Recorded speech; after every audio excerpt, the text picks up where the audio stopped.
Set हो गया।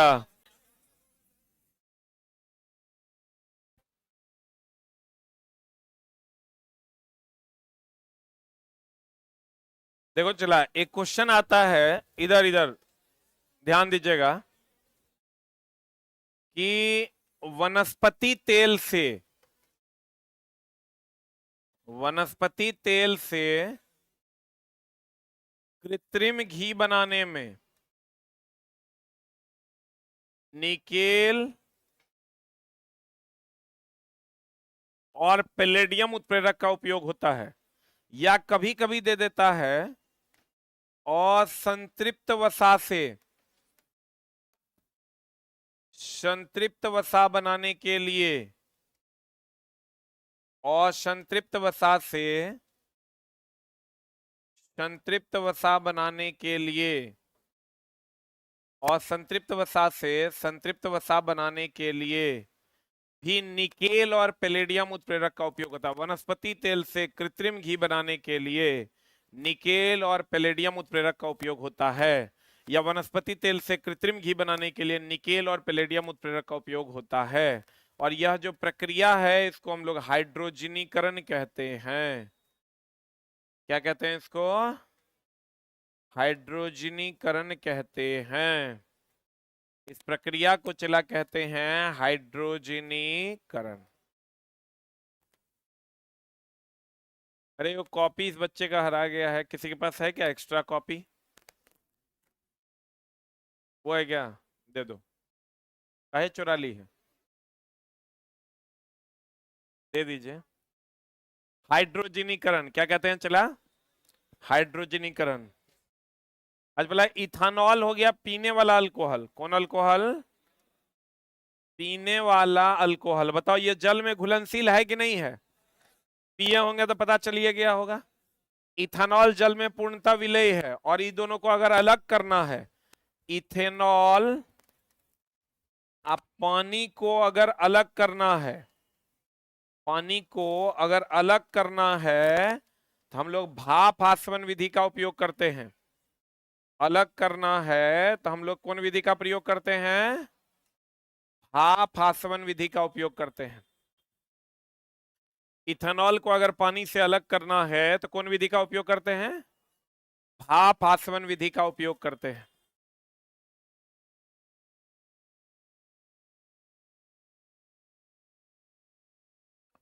पच्चीस क्वेश्चन का चलो टेस्ट दीजिएगा साइंस का ना, तो एगो क्वेश्चन यहाँ से आपको मिलवे करेगा। जितना है इस 700 में से एगो दूगो डेली मिलेगा। पढ़ें। इथेनॉल को पानी से अलग करना है, कौन विधि? भाप आसवन विधि का उपयोग करते हैं। अब देखो चला, यहां पर CaCl2 होगा। ठीक कर लो। CaCl2 कल रात में भी क्वेश्चन था, अगर पढ़ा होगा तुम एनसीईआरटी में। CaCl2 और H2SO4 निर्जलीकरण में उपयोग करते हैं। मतलब इसका काम है जल का क्या करना? अवशोषण करना। जल का क्या करना चला? अवशोषण करना। किसका? CaCl2 और H2SO4। CaCl2 जो है ये ट्रांसफार्मर में यूज होता है। कहाँ यूज होता है रे? ट्रांसफार्मर में प्रयोग किया जाता है। कौन? Calcium chloride. Calcium chloride transformer में प्रयोग किया जाता है नमी को क्या करने के लिए? अवशोषित करने के लिए। इसी में अगर दे देगा अम्ल और अल्कोहल, किसका निर्माण करता है? ईस्टर का। ईस्टर का काम है फलों की गंध के लिए। किसके लिए? ईथर का नहीं। ईथर अगर दे देगा तो निश्चेतक है ही। ईथर की अगर हम बात करें तो ये निश्चेतक के रूप में, बेहोशी की दवा है ये। ईथर जो है ये निश्चेतक है, बेहोशी की दवा है। और ईस्टर जो है ये फलों की गंध में प्रयोग किया जाता है।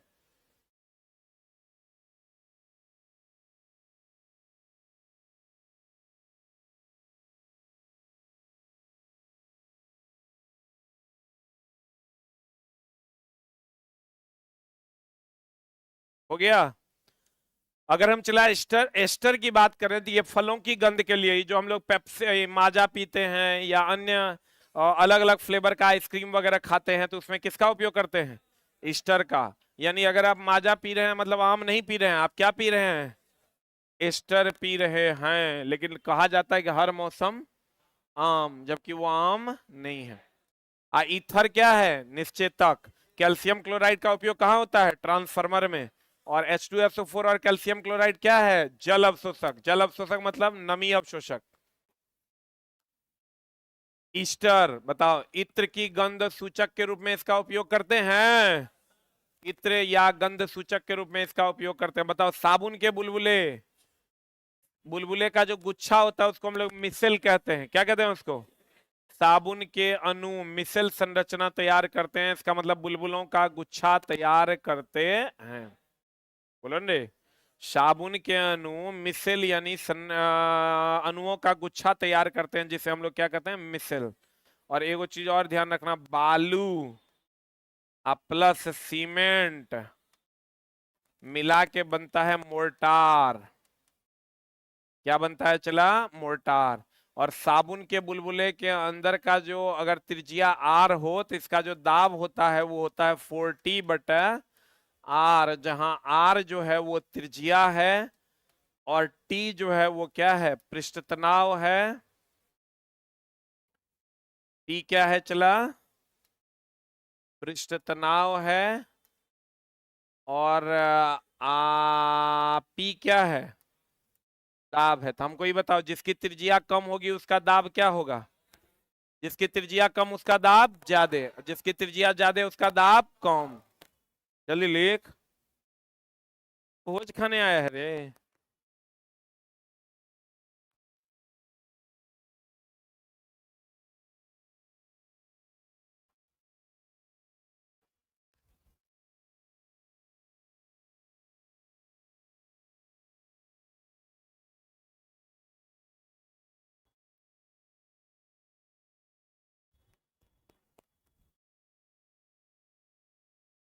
हो गया?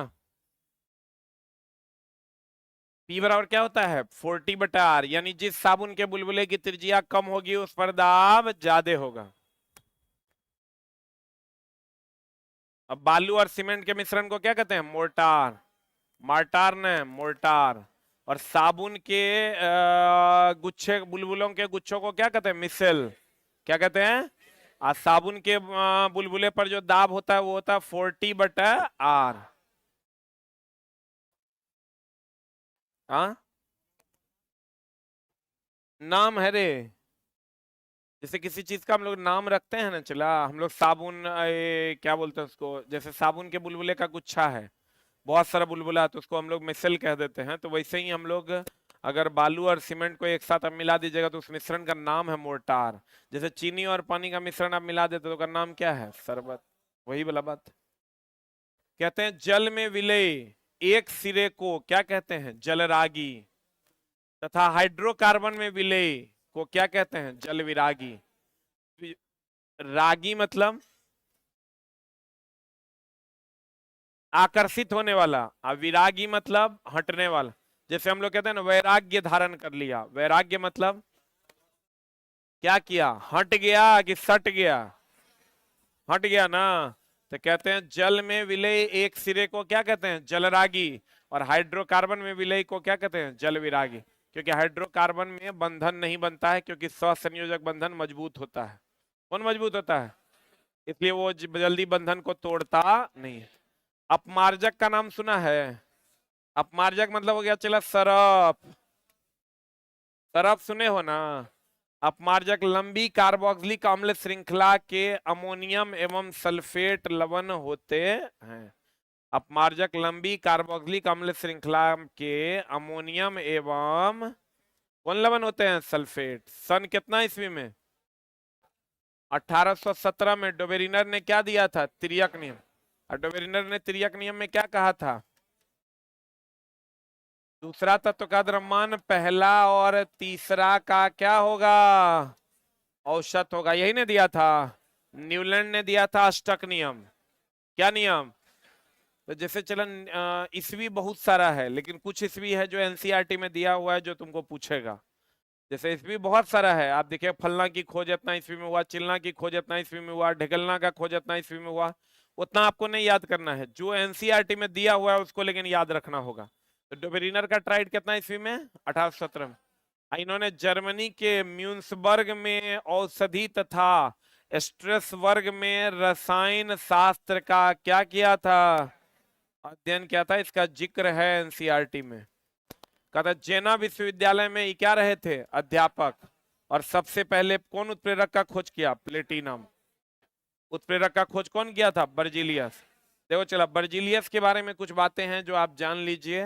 ये पूछता है बर्जीलियस की अगर हम बात करें तो जैव शक्ति का सिद्धांत यही दिया था। जैव शक्ति का सिद्धांत कौन दिया था? बर्जीलियस। तत्वों के प्रतीक के बारे में कौन बताया था? तत्वों के प्रतीक के बारे में कौन बताया था? बर्जीलियस। और अगर हम प्लेटिनम उत्प्रेरक, जिसको हम लोग सफेद स्वर्ण कहते हैं, प्लेटिनम उत्प्रेरक की खोज भी कौन किया था? प्लेटिनम उत्प्रेरक की खोज कौन किया था? बर्जीलियस।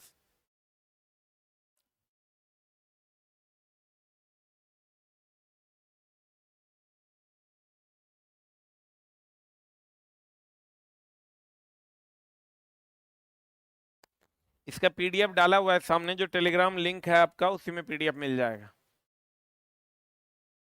हो गया। प्लेटिनम को हम लोग क्या कहते हैं? चला, सफेद स्वर्ण भी कहते हैं। कौन स्वर्ण कहते हैं? सफेद स्वर्ण। आपको हम पीछे पढ़ाए थे, काला सोना किसको कहते हैं? कोयला और पेट्रोलियम को। कोयला और किसको? पेट्रोलियम। कौन सोना कहते हैं? काला सोना। और सफेद सोना किसको कहते हैं? प्लेटिनम। सही है ना? सबसे अधिक उत्प्रेरक किसका है? सबसे अधिक समस्थानिक किसका है? समस्थानिक है चला पोलिनियम का। कितना? 27। लिख लो, सबसे अधिक समस्थानिक किसका है? पोलिनियम का। कितना है? 27। समस्थानिक समझते हो ना? परमाणु संख्या समान, अपरमाणु भार अलग अलग। प्लेटिनम उत्प्रेरक की खोज कौन किया था? बर्जीलियस। जैव शक्ति का सिद्धांत कौन दिया था? बर्जीलियस। और तत्वों के प्रतीक की खोज कौन किया था? Berzelius.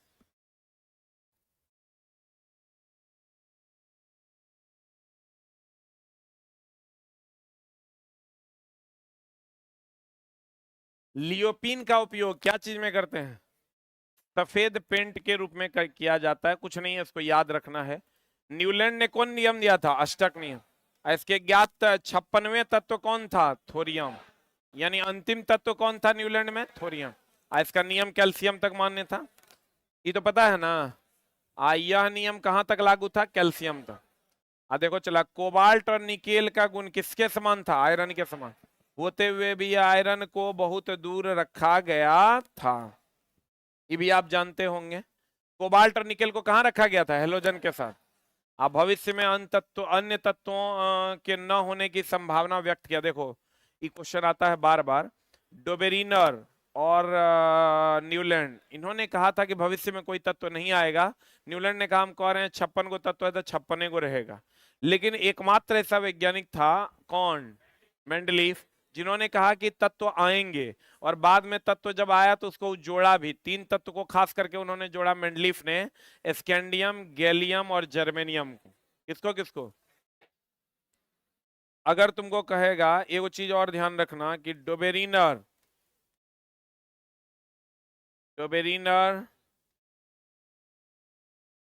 Newland, Mendeleev. Dobereiner, Newlands और मेंडलीफ किसके आधार पर सजाया? परमाणु भार। एकमात्र वैज्ञानिक था मोस्ले, जिसने सजाया परमाणु संख्या, या इसी को चला एनसीईआरटी में दिया हुआ है, बढ़ते हुए आवेश। एक बात बताइए कि परमाणु संख्या जो है वो किसके संख्या के? बढ़ते हुए नाभिकीय आवेश। कल रात में क्वेश्चन था ये, बढ़ते हुए नाभिकीय। अब इसको थोड़ा सा समझिएगा चला जी। हमको ये बताइए, एक मिनट होल्ड ऑन। मोस्ले ने जो सजाया है आधुनिक आवर्त सारणी को, वो बढ़ते हुए परमाणु संख्या के क्रम में सजाया है। अब बताओ परमाणु संख्या प्रोटॉन की संख्या के बराबर होता है? आप प्रोटॉन कहाँ होता है? नाभिक में। नाभिक प्रोटॉन पर आवेश होता है कि नहीं होता है? इसका मतलब बढ़ता हुआ परमाणु संख्या मतलब बढ़ता हुआ प्रोटॉन, और बढ़ता हुआ प्रोटॉन मतलब बढ़ता हुआ नाभिकीय आवेश, क्योंकि नाभिक में प्रोटॉन और न्यूट्रॉन होता है। पता नहीं बुझा रहा है कि नहीं? हम अगर ये कहें कि मोस्ले ने जो सजाया वो बढ़ते हुए परमाणु संख्या के आधार पर, या बढ़ते हुए प्रोटॉन की संख्या के आधार पर, या बढ़ते हुए नाभिकीय आवेश के आधार पर, ये सब स्टेटमेंट सही है कि गलत है? लिख लो जल्दी से।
हो गया?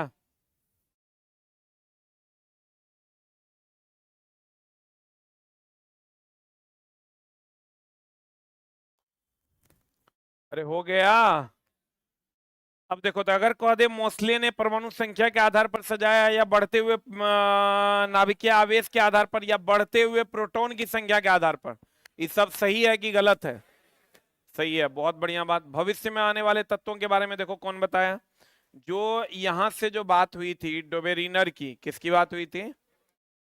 डोबेरिनर की और न्यूलैंड की। कहता था ना कि अब भविष्य में तत्व नहीं आएंगे, हम जितना देख रहे हैं उतने रहेगा। भविष्य में तत्व नहीं आएगा। पहली बार किसने कहा भविष्य में तत्व आएगा? मेंडलीफ ने। मेंडलीफ ने पहली बार कहा, मेंडलीफ ने पहली बार कहा, पहली बार कहा, पहली बार आने वाले तत्वों के लिए स्थान छोड़ा। आने वाले तत्वों के लिए, आने वाले तत्व के लिए स्थान छोड़ा। आने वाले तत्व के लिए क्या छोड़ा चला? स्थान छोड़ा। आने वाले तत्व के लिए क्या छोड़ा? स्थान छोड़ा। किसने? मेंडलीफ ने। तब इसी के आधार पर इनका स्कैंडियम, गैलियम और कौन चला? जर्मेनियम। स्कैंडियम, गैलियम और जर्मेनियम जोड़ा गया। कौन जोड़ा गया? स्कैंडियम, गैलियम और जर्मेनियम। मेंडलीफ ने कहा नहीं, अभी तत्व आएंगे, और आने वाले तत्वों के लिए उन्होंने खाली स्थान भी छोड़ा। और बाद में किसको जोड़ा? स्कैंडियम, गैलियम और जर्मेनियम को।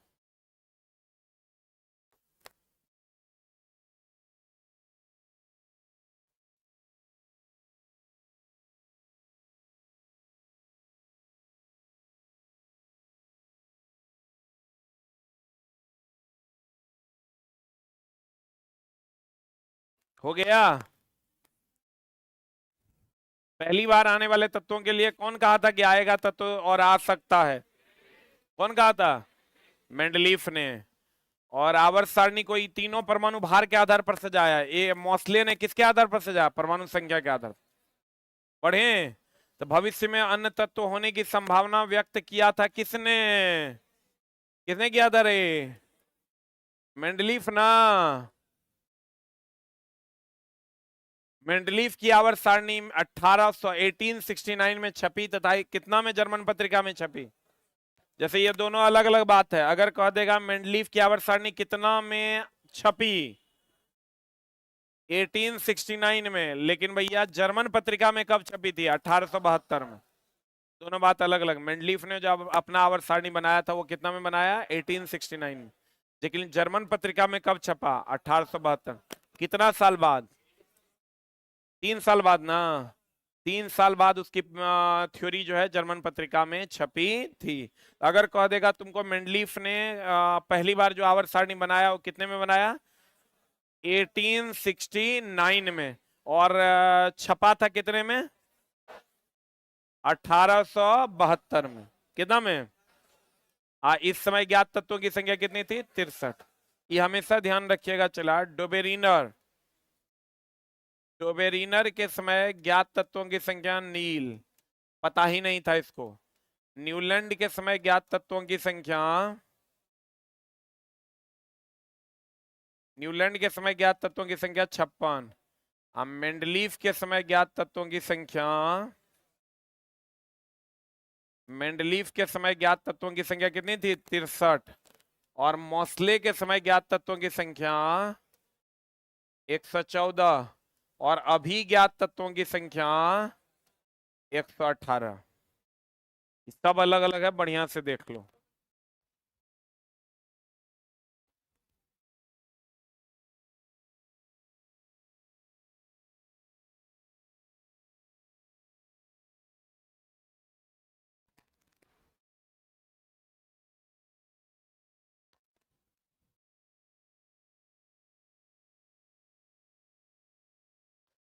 हो गया?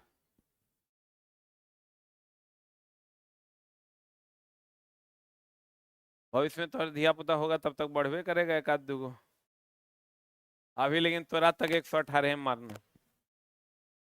खोज तो चला चलिए न रहा है, कोई ना कोई चोट्टा लगल होगा, लगेगा तो हम लोग एक आध दूगो बढ़ा देंगे, हमर की जा रहा है। वो अपना खोजेगा, पूरा जीवन खपा के वो मुकदून खोजेगा वो, हम लोग दूगो बढ़ा देंगे, कहेंगे हाँ अब ज्ञात तत्वों की संख्या कितनी है, 120। हो गया?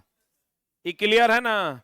कहेगा डोबेरिनर के समय ज्ञात तत्वों की संख्या नील, लेकिन अगर कहेगा डोबेरिनर ने कितने त्रिक निकाले थे, 3, जिसमें कितने तत्व थे, 9, लिख लो डोबेरिनर के 3 त्रिक थे। डोबेरिनर के 3 त्रिक थे, त्रिक, ट्राइड, इंग्लिश में लिखना। 3 ट्राइड थे। कितने ट्राइड थे? इन्होंने, इन्होंने मतलब किसने, मेंडलीफ ने। इन्होंने परमाणु द्रव्यमान, उनके भौतिक तथा रासायनिक गुणधर्मों के बीच क्या स्थापित किया, संबंध। और एगो चीज तो महा भी आई, यहाँ क्वेश्चन बच्चा एकदम गड़बड़ी करवे करेगा। क्वेश्चन कहेगा मेंडलीफ ने किसकी ओर ध्यान केंद्रित किया, चला मेंडलीफ ने किसकी ओर ध्यान केंद्रित किया। एक ऑप्शन देगा हाइड्रोजन, दूसरा देगा ऑक्सीजन, एगो देगा हाइड्रोजन और दूसरा देगा कार्बन। 99% लड़का ये मार देता है, ये हमरा पता है। 99% लड़का हाइड्रोकार्बन सोच के हाइड्रोजन और क्या मार देता है, कार्बन। बोलो रे, लेकिन आपको दोस्त क्या नहीं मारना है, हाइड्रोजन कार्बन नहीं मारना है, क्या मारना है, हाइड्रोजन और ऑक्सीजन। हाइड्रोजन और क्या, ऑक्सीजन। इन्होंने हाइड्रोजन और ऑक्सीजन पर अपना ध्यान केंद्रित किया। किसने?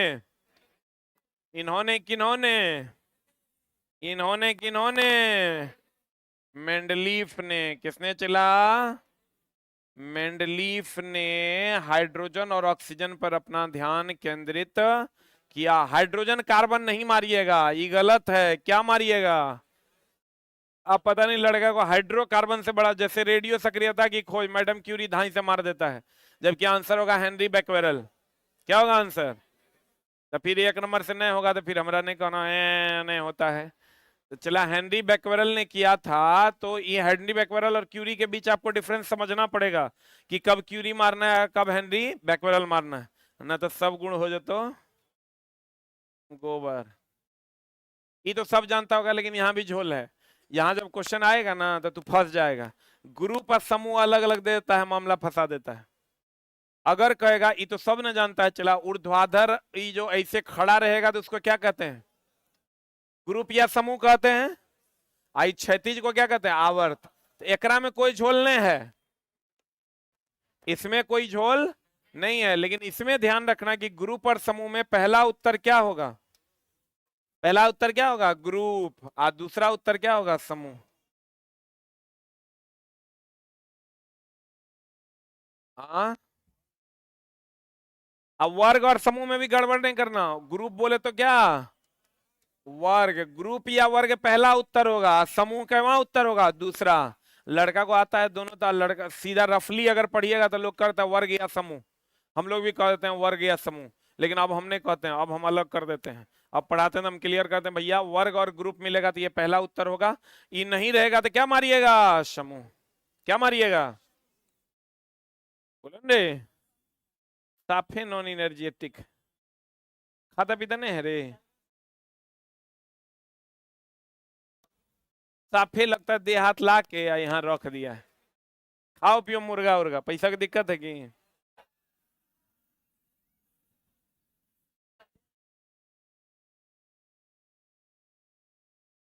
मुर्गा बनाओ तो हमको भी खिलाओ।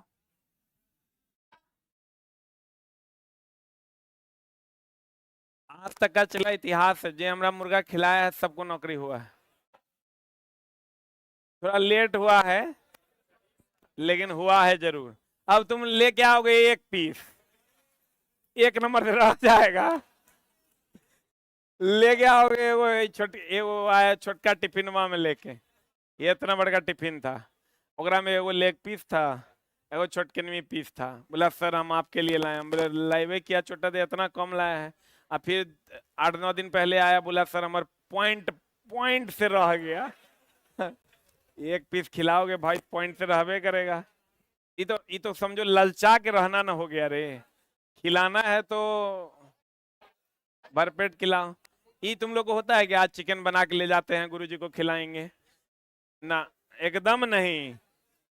अरे छोटा तोरा ही तो समझ लो, माई बाप के बाद अगर तोरा लिए कोई सोच रहा है, खड़ा है कोई, तो हम है, ठीक ना। न तो किए है खड़ा बताओ, तो और माई बाबू को तुम छोड़ दो, एक आदमी जो तुम्हारे जीवन के लिए खड़ा है कि तुमको सही रास्ते पर ले जाना है, कोई नहीं मिलेगा। आंख बंद कर लो, कहीं कोई तोरा नजर नहीं आएगा कि साला के है जो हमरा सही रास्ते पर ले जाएगा।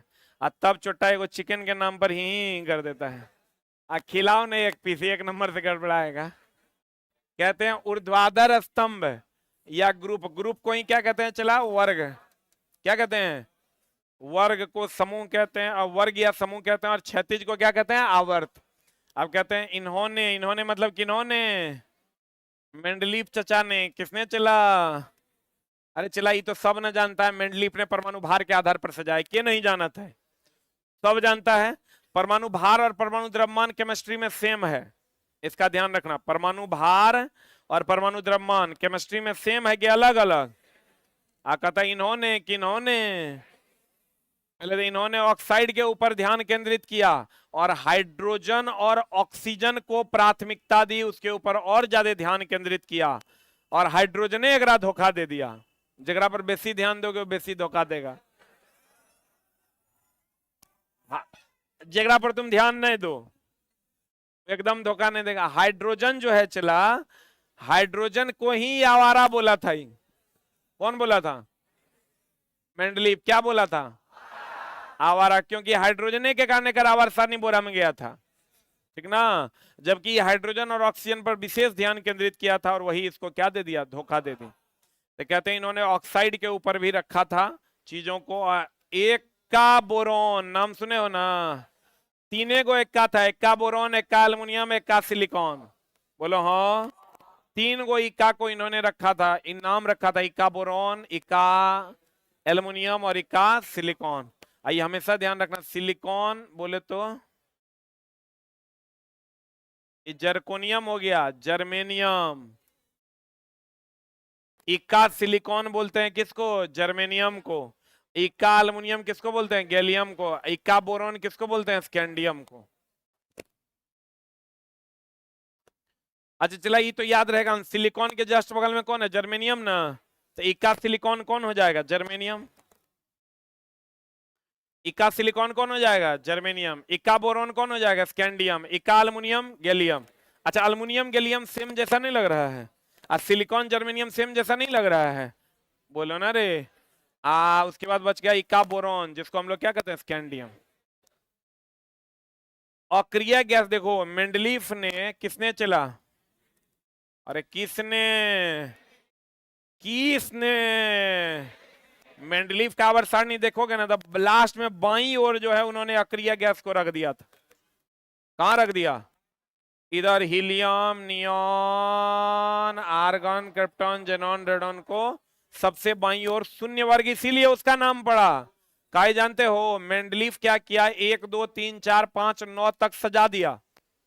इसमें 7 आवर्त थे और 9 वर्ग थे। किसमें? मेंडलीफ ने 9 वर्ग तक सजा दिया। बाद में एकरा मिला अक्रिय गैस। कौन मिला? तो इसको ही बाईं ओर ले जाके रख दिया। बाईं ओर अब क्या करता था, एक तो यहाँ ऑलरेडी था, एक तो यहाँ ऑलरेडी था, तो इसको बाद में इसको क्या रख दिया? 0। इसीलिए अक्रिय गैस को शून्य वर्ग के नाम से भी जाना जाता है। बोले वे नहीं करेगा। अक्रिय गैस को शून्य वर्ग के नाम से भी जाना जाता है। ई हो गया, चला 1 2 3 4 5 6 7 8 9। ई कौन? ई हो गया तुम्हारा आवर्त मेन था उसका, मेंडलीफ का। किसका? आप देखो नहीं की कर अक्रिय गैस को बाद में ओकरा मिलवे किया। स्कैंडियम, गैलियम, जर्मेनियम भी बाद में मिला। अक्रिय गैस भी बाद में मिला। तो बाद में मिला तो कहाँ रखता? 1 से 9 तक तो यहाँ फुल था, तो इसको तुम बोलेगा तो इधर रख देता। इधर नहीं रखा, वो इधर रखा। इसलिए इधर रखा कि इसका बिहेवियर 0 था, किसी के साथ कोई अभिक्रिया नहीं करता था, 0 बिहेवियर था इसका, इसलिए इसका नाम रखा 0 वर्ग। इसीलिए अक्रिय गैस वर्ग का दूसरा नाम क्या है? 0 वर्ग। 0 वर्ग या शून्य वर्ग। जिसको किधर रखा? बाईं ओर की दाईं ओर। किधर रखा? कौन रखा? कौन रखा? मेंडलीफ ने रखा था। किसने रखा था? चला मेंडलीफ ने रखा था। आधुनिक आवर्त सारणी मोस्ले कितना ईस्वी में? 1913। आइया परमाणु संख्या का आवर्त फलन है, सही की गलत? अरे भैया परमाणु संख्या के आधार पर ही ना मोस्ले सजाया था। ये क्वेश्चन चला, इस बार रेलवे में 50 बार पूछा होगा, सब सेट मिला के। कम से कम कितना बार? 50 बार। यह परमाणु संख्या का आवर्त फलन, कौन परमाणु संख्या का आवर्त फलन है? किसका पीरियोडिक टेबल? किसका रे? मोस्ले का पीरियोडिक टेबल परमाणु संख्या का आवर्त फलन है। आवर्त में लेफ्ट से राइट जाने पर परमाणु त्रिज्या क्या होती है? घटती है। देख लो, इधर से इधर जाओगे, आवर्त में इधर से इधर जाओगे तो त्रिज्या क्या होगा? अरे आवर्त में जाओगे तो त्रिज्या क्या होगा? त्रिज्या घटेगा। अब वर्ग में ऊपर से नीचे आओगे तो त्रिज्या क्या होगा? अरे त्रिज्या क्या हो जाएगा? बढ़ेगा। बोलो हाँ। अब बाद में की जो है विद्युत ऋणात्मकता, आयनन विभव वगैरह वगैरह क्या हो जाएगा? बढ़ेगा। तो कौन कौन? विद्युत ऋणात्मकता, विद्युत ऋणात्मकता, आयनन विभव, इलेक्ट्रॉन बंधुता,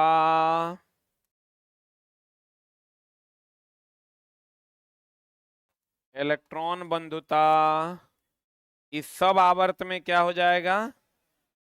बढ़ेगा। क्या हो जाएगा रे? आवर्त में इस सब जो है चला बढ़ेगा। इस सब आवर्त में क्या हो जाएगा? बढ़ेगा। इधर वर्ग में फिर आएगा तो क्या हो जाएगा? घटेगा। जल्दी लिख।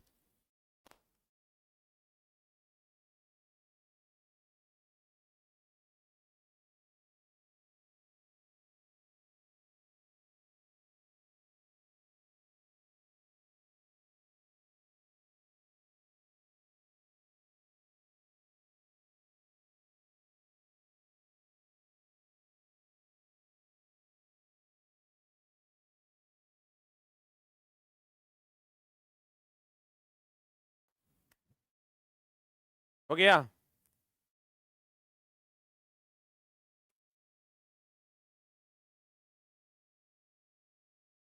अरे हुआ।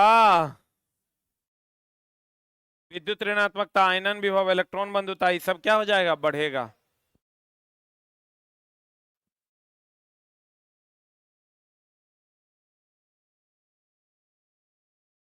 बढ़े।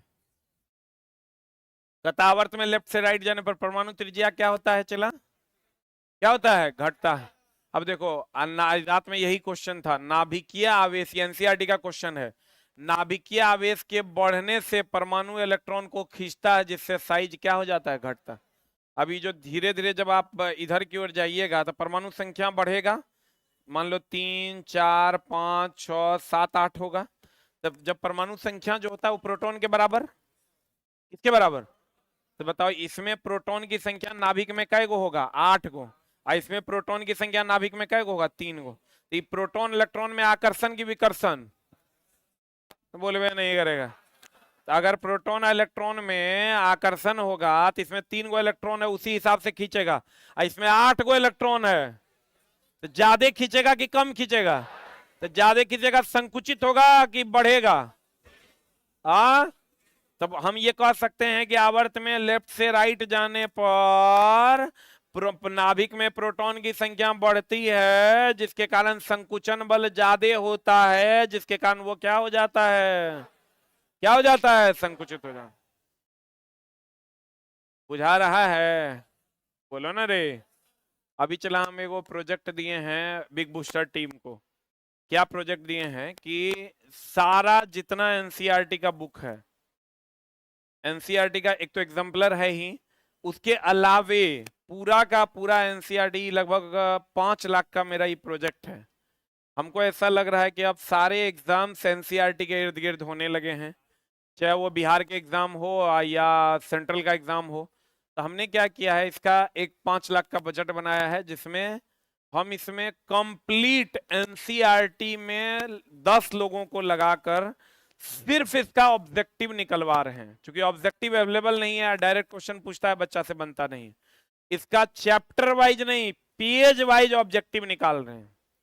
थोड़ा टाइम लगेगा, लेकिन पेज वाइज जब ऑब्जेक्टिव अवेलेबल होगा, तो अगर मान लो किसी को क्लास 10th का पेज नंबर 52 का फिजिक्स का ऑब्जेक्टिव बनाना है, मान लो पढ़ लिया है, उसको ऑब्जेक्टिव बनाना है, तो कंप्लीट उतने नंबर पेज, वही किताब, उतना ही क्लास क्लिक करेगा, और उस सब्जेक्ट, उस पेज को का जितना भी ऑब्जेक्टिव होगा उसको सॉल्व कर पाएगा।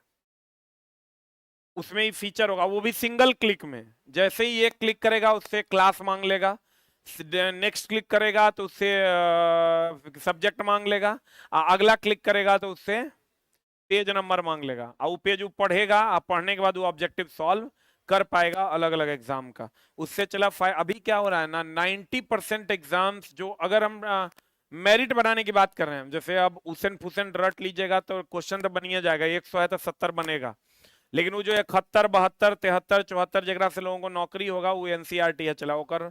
ये हम भी मानते हैं, मेरा भी किताब अगर एनसीईआरटी बेस्ड नहीं है तो उतना नौकरी नहीं दिलवा सकता है, ये एकदम दिमाग में एडजस्ट कर लो। जो बच्चा अभी एनसीईआरटी नहीं पढ़ेगा उसका रिजल्ट नहीं होगा, हाँ एग्जाम देगा वो, रिजल्ट में दिक्कत होगी। तो आप थोड़ा थोड़ा पढ़ लीजिए, आपका भी रिजल्ट हो जाएगा, लेकिन उसके लिए आपको पढ़ना पड़ेगा। साइंस मान लो हम अभी पढ़ा दिए, इसी तर्ज पे आपको आर्ट्स का भी क्वेश्चंस देख लेना पड़ेगा, बहुत जल्द हम उसका भी कलेक्ट, आपको तो दिक्कत नहीं होगा, जो बीएसएससी देंगे, बिहार स्टाफ सिलेक्शन कमीशन का जब आएगा, तो उस टाइम मेरा आर्ट्स का भी पूरा एक शेड्यूल आएगा, एससीईआरटी और एनसीईआरटी का मिक्स, जो ओरिजिनल क्वेश्चन होगा। ये नहीं कि पता चला मार्केट में अभी तुम खोजोगे, हम अभी अपने जो हमारे लोग हैं टीम के, उनको हम भेजे कि तुम जाओ मार्केट और जितनी भी किताबें एनसीईआरटी से रिलेटेड है, वो एनसीईआरटी क्वेश्चन से रिलेटेड है, वो लेके आओ मार्केट से। बिलीव करो चला, हम तो साइंस देखे, हमारा साइंस से समझ में आता है, जितना प्रीवियस ईयर है ओकरा एनसीईआरटी क्वेश्चन बैंक के नाम पे छाप दिया है, वो एनसीईआरटी क्वेश्चन बैंक नहीं है, ना ही उसमें एनसीईआरटी के सवाल हैं, क्योंकि एनसीईआरटी में सवाल है ही नहीं है। एनसीईआरटी में साइंस में जाओगे तो एक चैप्टर में 4 गो 5 गो सवाल है, और वो दे दिया है 1500 सवाल, सब फेक है, खाली ऊपर में लिख दिया एनसीईआरटी एससीईआरटी, बिक रहा है, लोग अनाधुन ले रहा है। बच्चा तो देख रहा है एससीईआरटी से पूछ रहा है, एनसीईआरटी से पूछ रहा है, चलो ले लेते हैं, अब पता चला वो एनसीईआरटी एससीईआरटी नहीं है, जो पुराना कंटेंट था वही देके छाप दिया, छाप के बेच रहा है, बच्चा अनाधुन खरीद रहा है।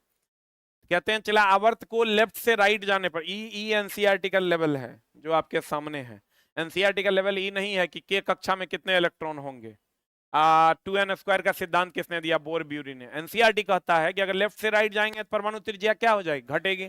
इसलिए घटेगी कि भैया इधर से इधर जाओगे 2 3 4 5 6, यहां आओगे तो प्रोटॉन की संख्या इसमें हो जाएगा 6, इलेक्ट्रॉन यहां है, इसमें आओगे इसमें प्रोटॉन की संख्या कितनी हो जाएगी, कितनी हो जाएगी रे? इसमें आओगे तो इसमें प्रोटॉन की संख्या कितनी हो जाएगी? इसमें प्रोटॉन की संख्या हो जाएगी चिल्ला 2। कितनी हो जाएगी? कितनी हो जाएगी? 2। तो 2 हो जाएगी तो कम आकर्षण बल लगाएगा दी भैया, फूला हुआ रहेगा।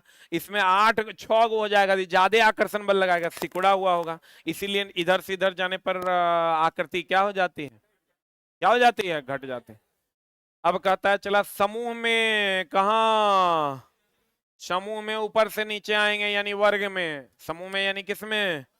वर्ग में ऊपर से नीचे आएंगे तो आकार बढ़ता कि घटता? बढ़ता। त्रिज्या का तब त्रिज्या बढ़ने से बाहरी इलेक्ट्रॉन नाभिक से क्या चला जाता है, जिसके कारण प्रभावी नाभिकीय आवेश क्या हो जाता है? घट जाता है। तथा आसानी से इलेक्ट्रॉन का क्या हो जाता है? क्या हो जाएगा? त्याग हो जाए। कहता मेंडलीफ ने नया तत्व खोजे जाने की भविष्यवाणी की कि नहीं की? मेंडलीफ ने भी किया और मोस्ले ने भी जगह छोड़ा, लेकिन पहली बार अगर कहेगा किसने जगह छोड़ा? मेंडलीफ ने। किसने जगह छोड़ा? पहली बार किसने जगह छोड़ा? मेंडलीफ ने। किसने जगह छोड़ा? लेकिन मोस्ले ने भी आने वाले तत्वों के लिए जगह छोड़ा। तब ना मोस्ले के समय ज्ञात तत्वों की संख्या 114 थी और अभी 100 कितना है? 18 है।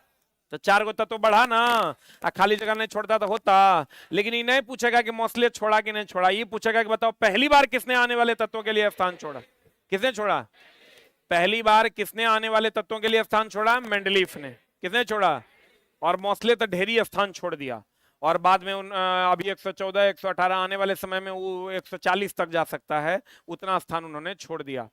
कहते हैं मेंडलीफ ने किसने नए तत्वों के खोजे जाने की भविष्यवाणी की? वे सभी प्रक्रम जो सम्मिलित रूप से अनुरक्षण का कार्य करते हैं जैव प्रक्रम कहलाते हैं। वे सभी प्रक्रम जो सम्मिलित रूप से किसका काम करते हैं? अनुरक्षण। अनुरक्षण करना मतलब रक्षा करना। अनुरक्षण करना मतलब रक्षा करना।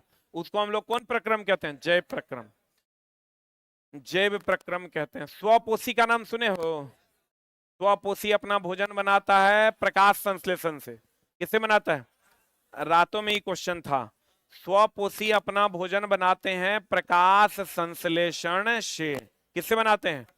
अब प्रकाश संश्लेषण में क्या होता है? CO2 जब H2O से अभिक्रिया करता है सूर्य के प्रकाश की उपस्थिति में और क्लोरोफिल की उपस्थिति में, किसकी उपस्थिति में? तो ये बना देता है C6H12O6 plus O2 plus H2O। ई जो है चला कार्बनिक है कि अकार्बनिक है? हम बोले तो ये क्या है? और कार्बनिक है। ये रिएक्टेंट है। ये जो प्रोडक्ट है ये क्या है? क्या है रे? कार्बनिक है। बोला हाँ। लंबा लंबा ना छोड़ें कृपया, जल्दी जल्दी लिखें।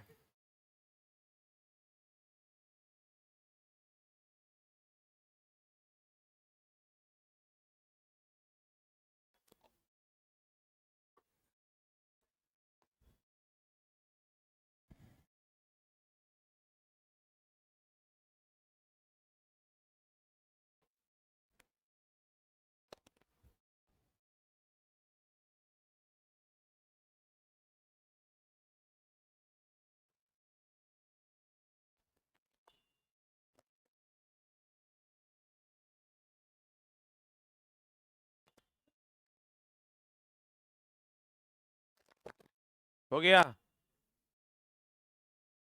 अरे हुआ?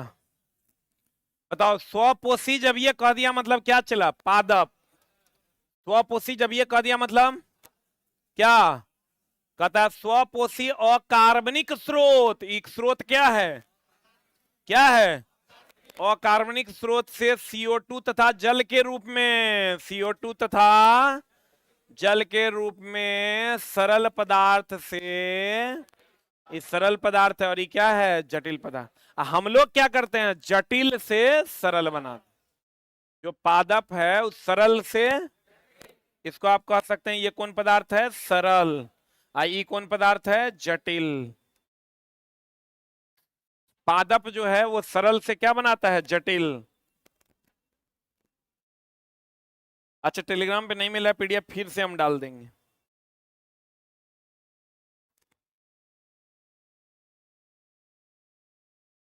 देखा एगो लड़का कमेंट्स किया कृष्णा कुमार कि सर जो पढ़ा रहे हैं ये सब पूछता है ना ना मुंह से निकल जाएगा खराब बात। ये चला बताओ ये कितना फालतू वाला बात बोल दिया ये।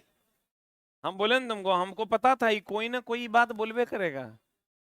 ये चला तुम समझ लो कि जब टीचर आपको एक लेवल में जाके पढ़ाएंगे तो आप कहिएगा ये पूछता नहीं है, आज जब एग्जाम हॉल में वो पूछ देगा तो आप आके गरियाइएगा लेवल में पढ़ाया नहीं। तो तू हमरा पागले न कर देगा रे।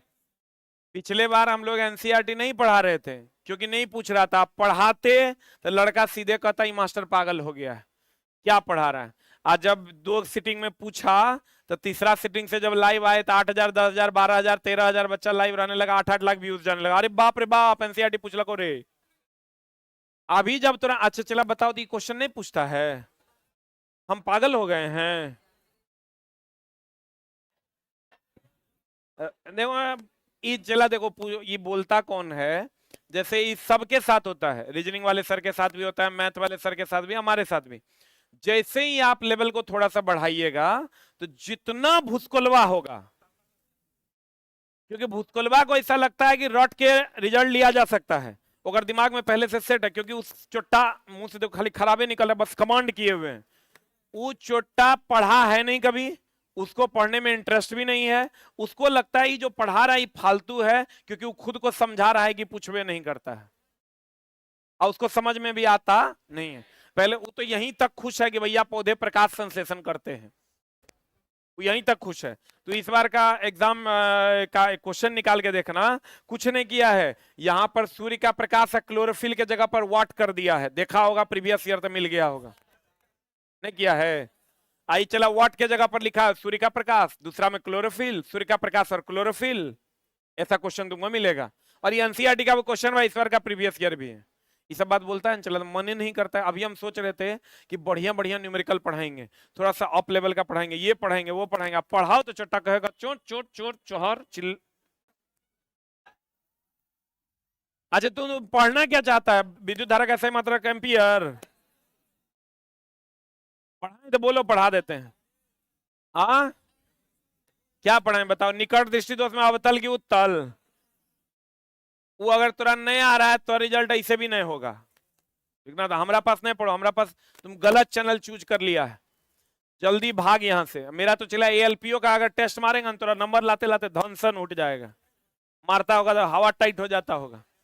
तो चला मेरे कहने का मतलब है अभी हम थोड़ा सिखाने के लिए हैं, हम थोड़ा वही बात करवा करवा के बार बार टाइम नहीं बर्बाद करेंगे कि बताओ पौधे स्वपोषी परपोषी परजीवी विषमपोषी, कहेगा स्वपोषी स्वपोषी। हाँ तो वही ओल्ड छाप मास्टर के पास पढ़ेगा, 0.25 से नहीं होगा। ये चला हम जो तेरा पढ़ा रहे हैं ना, 60 तक तो तू ला सकता है, या मान के पढ़ा रहे हैं हम तेरा 60 से 70 तक के सफर में हम तुम्हारे साथ हैं। अगर तुम यहां तक नहीं पहुंचेगा तो इससे भी तुम्हारा रिजल्ट नहीं होगा, घर चल जाओ, ये बात तुम जान लो। हम तुम्हारी इस सफर में तुम्हारे साथ हैं, बाकी हमरा कहेगा तुम नॉर्मल नॉर्मल क्वेश्चन सर पढ़ा दीजिए, हमरा से नहीं होगा, पढ़ना है मेरे पास पढ़ो, नहीं पढ़ना भागो यहां से।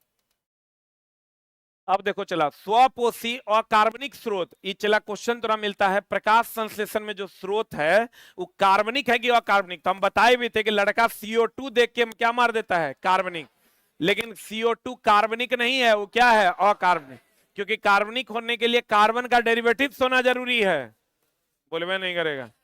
तो कहते हैं स्वपोषी अकार्बनिक स्रोत CO2 से जल के रूप में तरल पदार्थ को जटिल पदार्थ में बदलते हैं। स्वपोषी के अलावे जितना भी अन्य जीव है जैसे हम लोग, वो क्या करता है, जटिल पदार्थ को सरल पदार्थ में उपयोग करता है। स्वपोषी बोले तो पादप, स्वपोषी बोले तो बताओ सबसे अधिक ऊर्जा किसकी होती है, स्वपोषी की। किसकी होती है, आज जैसे जैसे नीचे से ऊपर जाएंगे ऊर्जा का मान घटेगा। ये बात कहा था लिंडमान ने, किसने कहा था, नीचे से ऊपर जाने पर हम लोग कितना % ऊर्जा यूज करते हैं, 10%। ये बात किसने कहा था, लिंडमान ने। किसने कहा था, लिंडमान ने कहा था। यानी स्वपोषी सरल से जटिल में बदलते हैं, हम लोग जटिल से सरल में बदलते, सही है। अरे बाबा जटिल से सरल पदार्थ में चेंज करने के लिए हम लोग किसका उपयोग करते हैं? देखो हम लोग क्या करते हैं, हम लोग खाना खाते हैं तो खाना में कार्बोहाइड्रेट होता है, क्या होता है? तो कार्बोहाइड्रेट को चला अन्य चीजों में बदलते हैं, तो बदलने के लिए हम लोग किसका उपयोग करते हैं? एंजाइम का। किसका उपयोग करते हैं? किसका? हम लोग जो खाते हैं वो ग्लूकोज होता है, फ्रुक्टोज होता है, माल्टोज होता है, गैलेक्टोज होता है, जो जटिल पदार्थ है। कौन पदार्थ है? और उसको तोड़ते हैं, तोड़ने के लिए तोड़कर सरल पदार्थ में विभाजित करते हैं, तब ना अवशोषित करिएगा। और सरल पदार्थ में विभाजित करने के लिए हम लोग एंजाइम का उपयोग करते हैं। किसका उपयोग करते हैं? एंजाइम का काम क्या है? जटिल पदार्थ को तोड़ देना कि जोड़ देना? तोड़ देगा तो पच जाएगा। एंजाइम एक प्रकार का क्या है? उत्प्रेरक है। एंजाइम एक प्रकार का क्या है? उत्प्रेरक। तो बताओ हम लोग क्या करते हैं, जटिल पदार्थ खाते हैं कि सरल? जटिल को किसमें बदलते हैं? सरल में बदलते हैं। आप पौधे जो हम लोग खाते हैं तो उसके पास देखो सरल को जटिल में बदलता है। जैसे पौधा का जो उत्पाद है वो क्या है? जटिल है। और जटिल हम लोग खाते हैं, फिर उसको किसमें बदलते हैं? सरल में। किसमें बदलते हैं? सरल में बदलते हैं।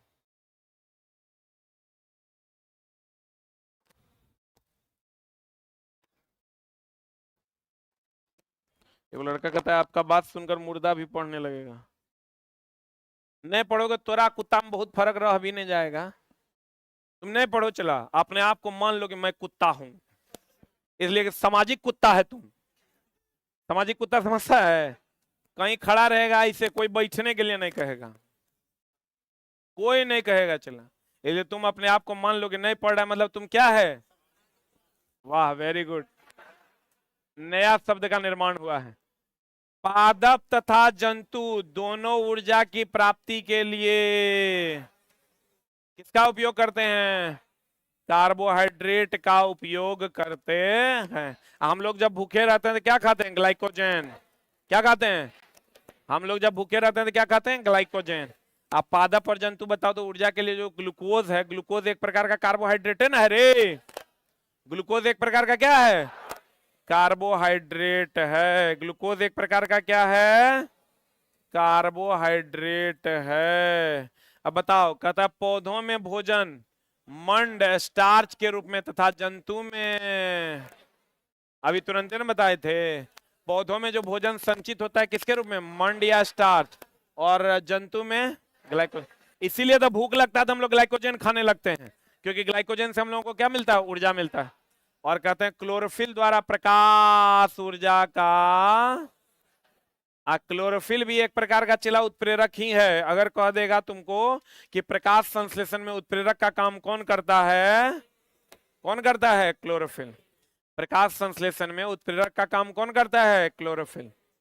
पाचन में उत्प्रेरक का काम कौन करता है? एंजाइम। कौन करता है? CO2 को कार्बोहाइड्रेट में अपचयन होता है। CO2 का किसमें अपचयन होता है? कार्बोहाइड्रेट अपचयन होता है। मतलब चला एक बात बताओ, CO2 जो है ये किससे अभिक्रिया करता है? जल से। किससे अभिक्रिया करता है? तभी बना देता है कार्बोहाइड्रेट C6H12O6। तो CO2 का किसमें अपचयन होता है? कार्बोहाइड्रेट में। किसमें चला? ग्लूकोज, फ्रुक्टोज, माल्टोज, ये सब क्या है? कार्बोहाइड्रेट। अब कहता है मरुद्भिद। मरुद्भिद समझता है रे? कहाँ का पौधा? मरुस्थल का पौधा। मरुस्थल के बाह्य पौधे के बाह्य परत पर क्यूटीन होता है। क्यूटीन जल का क्षय को क्या करता है? रोकता है। जल के क्षय को रोकता है। तो कहता है मरुद्भिद पौधा रात में भी CO2 ग्रहण करके मध्य उत्पाद बनाता है, जिसे वह पुनः दिन में अंतिम उत्पाद में, मतलब समझ रहा है? अगर मरुद्भिद की बात करोगे रात में वो थोड़ा बहुत अधकचरा उत्पाद बना लेता है, और फिर सुबह होते ही जब सूर्य का प्रकाश मिलता है तो वो उसको पूर्ण उत्पाद में बदल देता है। मतलब अगर हमको कह दे मरुस्थलीय पौधों में क्या रात में भोजन निर्माण होता है कि नहीं होता है? कहेंगे होता है, लेकिन पूरा नहीं, मध्य उत्पाद, बीच वाला उत्पाद, अधकचरा उत्पाद बनाता है। फिर जब सुबह होता है तो वो उसको किसमें बदल देता है? पूर्ण उत्पाद में बदलता। हम लोग मेनली क्या पढ़ते हैं? प्रकाश संश्लेषण की क्रिया रात में नहीं होती, लेकिन श्वसन की क्रिया रात में भी होती है, दिन में भी। ये हमेशा ध्यान रखना, दोनों पूछेगा, दोनों में एक क्या आंसर मार के चल आता है बच्चा। प्रकाश संश्लेषण जो होता है, प्रकाश संश्लेषण दिन और रात, दिन में होगा और रात में नहीं।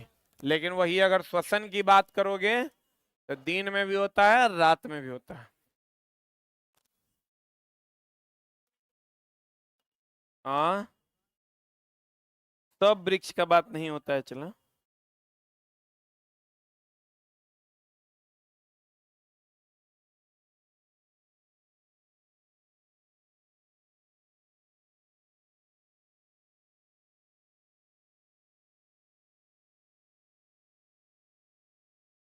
वो पूछ रहा है कौन कौन दिन आप मुर्गा खाते हैं।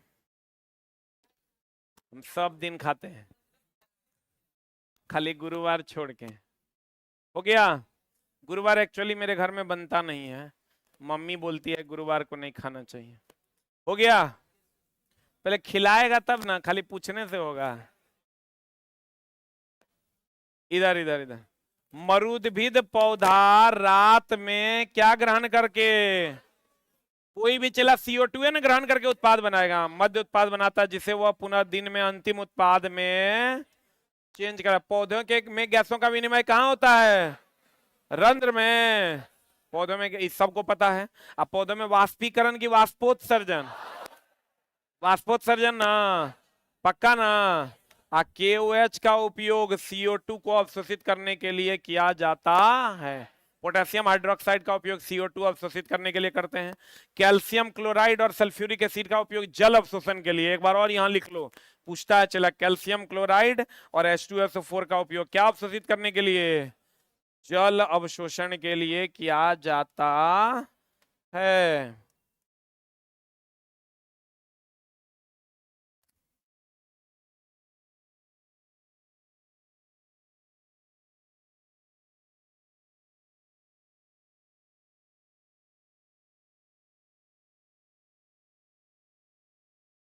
कैल्शियम क्लोराइड और H2SO4 का उपयोग क्या चीज के लिए? जल अवशोषण, यानी निर्जलीकरण आप कह सकते हैं क्या? अरे डिहाइड्रेशन समझता है? हम लोग नहीं कहते पेट झड़ी हो जाता है तो कहते हैं डिहाइड्रेशन हो गया। डिहाइड्रेशन हो गया मतलब सारा का सारा जल क्या हो गया? निकल गया। तो कहते हैं कैल्शियम क्लोराइड और सल्फ्यूरिक एसिड क्या के लिए? जल अवशोषण। कैल्शियम क्लोराइड और सल्फ्यूरिक एसिड जल अवशोषण। KOH और CO2, KOH किसका अवशोषण? CO2 का। कहते हैं एक कोशिकीय जीव भोजन संपूर्ण शरीर द्वारा होता है। एक कोशिकीय जीव कौन कौन? अमीबा, नाम सुना है ना? उसका भोजन संपूर्ण शरीर में होता है।